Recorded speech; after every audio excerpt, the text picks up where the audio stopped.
सोचिए एक ऐसे फूल के बारे में जिसकी खुशबू आपको अपनी ओर खींच ले, लेकिन उस मीठी महक के पीछे एक बहुत ही गहरा और खूनी राज छिपा हो। जी हाँ, आज हम बात करने वाले हैं रात रानी की। एक ऐसा फूल जो सिर्फ रात में नहीं जागता, नहीं, उसके साथ जागती हैं सदियों पुरानी परछाइयां।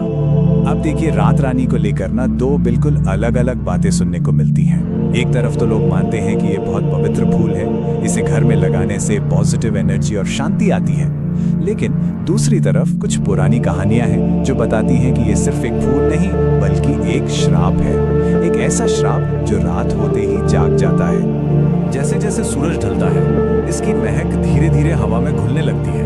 इतनी मीठी, इतनी जादुई कि कोई भी इसकी तरफ खिंचा चला है। पर कहते हैं कि ये फूल उन जगहों पर सबसे ज्यादा महकता है जहां अधूरी चीखें दफन हो। और फिर धीरे धीरे इसकी वही मीठी खुशबू भारी और दमघुटू होने लगती है। इसके गुण ही अपने आप में एक पहेली है। दिन के उजाले में ये एक बड़ा ही मासूम सा शांति देने वाला फूल लगता है, लेकिन जैसे जैसे रात गहराती है यही फूल एक बहुत ही भयानक कहानी का हिस्सा बन जाता है। इसकी जो मनमोहक मीठी सी खुशबू है ना, वो असल में एक जाल है। एक ऐसा जाल जो सदियों से सोई हुई बुरी आत्माओं को जगाता है। तो चलिए अब मिलते हैं हमारी आज की कहानी के किरदारों से, अलीज़े और ऋत्विक। आज अलीज़े का जन्मदिन था और ऋत्विक ने उससे वादा किया था कि वो उसे एक ऐसा सरप्राइज देगा जो वो अपनी पूरी जिंदगी कभी नहीं भूल पाएगी। ऋत्विक की बातों में ना एक अजीब सा कॉन्फिडेंस था। वो अलीज़े को एक ऐसी जगह ले गया जहां हर तरफ बस रात रानी की खुशबू ही खुशबू थी। सैकड़ों हजारों रात रानी के पौधे, अलीज़े का सबसे पसंदीदा फूल। अलीज़े की नजर अचानक एक पुराने से बोर्ड पर पड़ी जिस पर साफ साफ लिखा था, रात रानी बाग, अंदर आना सख्त मना है। पर इतने सारे पसंदीदा फूलों को देखकर उन्होंने उस चेतावनी पर ज्यादा ध्यान नहीं दिया और यहीं से उनकी सबसे बड़ी भूल की शुरुआत हुई। तभी कहीं से एक बूढ़ा चौकीदार आया। वो घबराया हुआ था और उनसे तुरंत वहां से चले जाने को कह रहा था। वो बार बार बस एक ही बात बोल रहा था, चले जाओ यहां से, ये जगह शापित है, वो तुम्हें ले जाएगी। इससे पहले कि ऋत्विक कुछ समझ पाता, उस बूढ़े के गाल पर एक जोरदार थप्पड़ पड़ा, लेकिन वहां मारने वाला कोई था ही नहीं। और फिर अचानक सब कुछ बिगड़ने लगा। पहले तो ऋत्विक की बाइक स्टार्ट ही नहीं हुई। जब उसने घबराकर पेट्रोल टैंक चेक किया तो पता चला कि उसमें किसी ने छेद कर दिया है और सारा पेट्रोल बह चुका है। और इससे पहले कि वो कुछ कर पाते, जमीन पर गिरे हुए पेट्रोल में अचानक आग भड़क उठी। आग ने उनके भागने के सारे रास्ते बंद कर दिए। आग की लपटों के बीच पूरे बाग में एक ऐसी हंसी गूंजी जो किसी इंसान की तो बिल्कुल नहीं लग रही थी। तभी झाड़ियों से एक गाढ़ा काला धुआं निकला और सीधे अलीज़े के चारों ओर लिपट गया।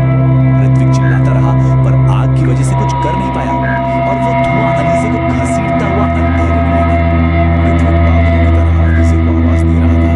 तभी चौकीदार ने बताया कि ये कोई मामूली घटना नहीं है, ये एक ऐसे श्राप का नतीजा है जो ठीक 500 सालों से अपने आखिरी शिकार का इंतजार कर रहा था।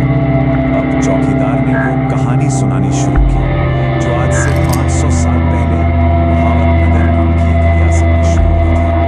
एक ऐसी रानी की कहानी जिसकी बेमिसाल सुंदरता के पीछे एक बहुत ही भयानक काला राज दफन था।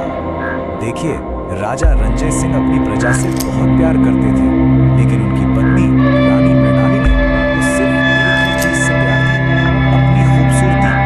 हमेशा जवान रहने का उसका जुनून उसे भद्रकाल नाम के एक दुष्ट तांत्रिक के पास ले गया। रानी ने हमेशा के यौवन का सौदा किया और इस सौदे की पहली कीमत चुकाई गई एक मासूम गांव की लड़की रत्ना की बलि देकर। इस काले जादू का नाम था रत्नमंजरी साधु। भद्रकाल ने महल के तहखाने में रात रानी का एक ऐसा मायावी पौधा लगाया था जिससे मिट्टी या पानी की नहीं बल्कि इंसानी खून की प्यास थी। हर अमावस्या की रात एक जवान लड़की की बलि दी जाती और उसके खून से उस पौधे को सींचा जाता था। जैसे ही चौकीदार ने कहानी खत्म की, जमीन जोर जोर से कांपने लगी। जिस जगह पर अलीज़े गायब हुई थी वहां की जमीन फट गई और अंदर एक गुप्त सीढ़ी दिखाई देने लगी। ऋत्विक ने एक पल भी नहीं सोचा और अंदर कूद गया। नीचे एक बहुत बड़ा तहखाना था और वहां का मंजर देखकर ऋत्विक के होश उड़ गए। अलीज़े एक पत्थर की वेदी पर बेहोश पड़ी और रात रानी की लताओं ने उसे बुरी तरह जकड़ा हुआ था और उसके ठीक सामने वही तांत्रिक भद्रकाल खड़ा था। मतलब चौकीदार की कहानी सच थी। भद्रकाल हंसने लगा। उसने ऋत्विक को बताया कि आज पूरे 500 साल बाद उन्हें एक ऐसी लड़की मिली है जिसकी आत्मा इन फूलों की तरह ही पाक और साफ है। अलीज़े को अगवा नहीं किया गया था, उसे चुना गया था। वो इस 500 साल पुराने अनुष्ठान की आखिरी और सबसे जरूरी कड़ी थी। भद्रकाल ने अपना हाथ उठाया और अलीज़े के गले के पास रात रानी की एक कली धीरे धीरे खिलने लगी।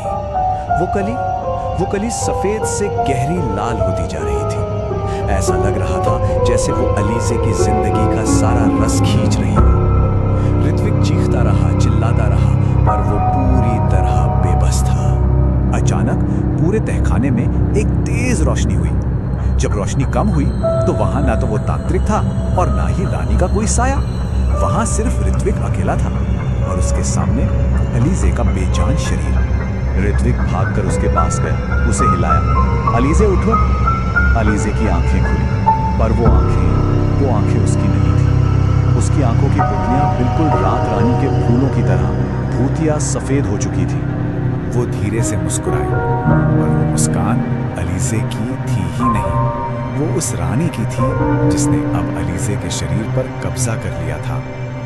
उसने ऋत्विक के कान में फुसफुसाते हुए कहा, शुक्रिया ऋत्विक, मेरा नया शिकार यहाँ तक लाने के लिए।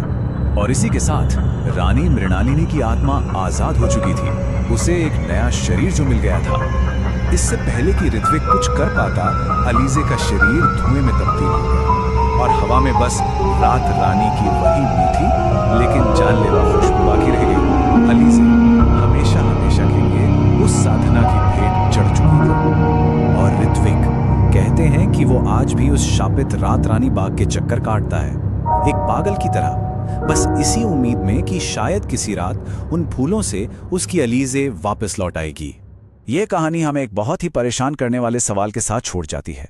जरा सोचिए, अगर रानी की आत्मा हर बार एक नया शरीर हासिल कर लेती है तो उसने इन 500 सालों में कितने चेहरे बदले होंगे और उसका अगला शिकार कौन